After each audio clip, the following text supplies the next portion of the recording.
We were dragging our feet and grumbling, impossible this and ridiculous that.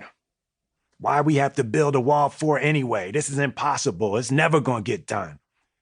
Daddy-O overheard us, threw down his tools, and marched over to where we were yapping.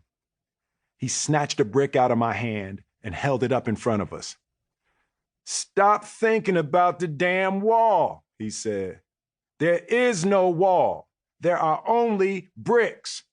Your job is to lay this brick perfectly, then move on to the next brick, then lay that brick perfectly, then the next one. Don't be worrying about no wall. Your only concern is one brick." He walked back in the shop. Me and Harry just looked at each other, shook our heads. Old boy is a kook. And just went back to mixing. Some of the most impactful lessons I've ever received, I've had to learn in spite of myself. I resisted them, I denied them, but ultimately the weight of their truth became unavoidable. My father's brick wall was one of those lessons. The days dragged on, and as much as I hated to admit it, I started to see what he was talking about. When I focused on the wall, the job felt impossible, never ending. But when I focused on one brick, everything got easy. I knew I could lay one damn brick well. As the weeks passed, the bricks mounted, and the hole got just a little bit smaller.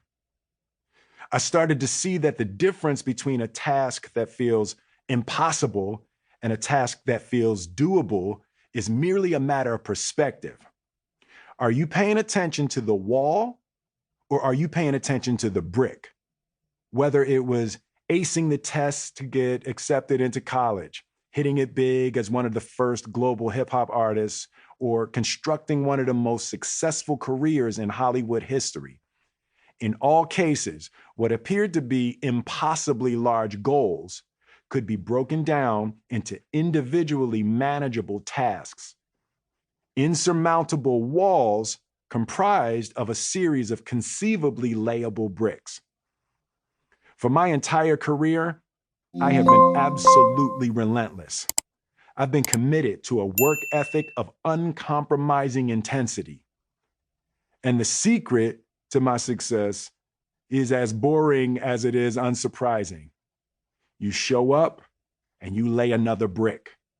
Pissed off, lay another brick. Bad opening weekend, lay another brick. Album sales dropping, get up and lay another brick. Marriage failing, lay another brick. Over the past 30 years, like all of us, I've dealt with failure, loss, humiliation, divorce, and death. I've had my life threatened, my money taken away, my privacy invaded, my family disintegrated. And every single day, still, I got up, mixed concrete, and laid another brick.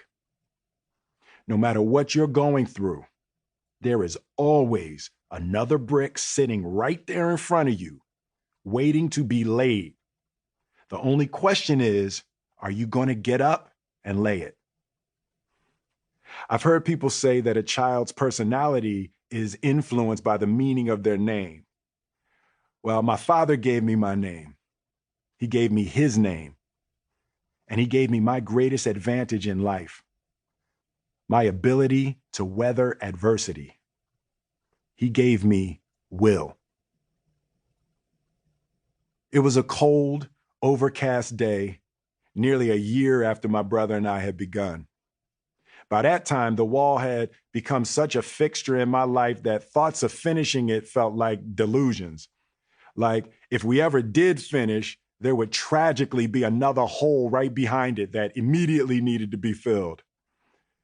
But on that frigid September morning, we mixed the final pile, filled the final bucket, and laid the final brick. Daddy-O had been standing there watching the last few bricks being set into place, cigarette in hand, He stood quietly admiring our work. Harry and I set and leveled the final brick. Then silence.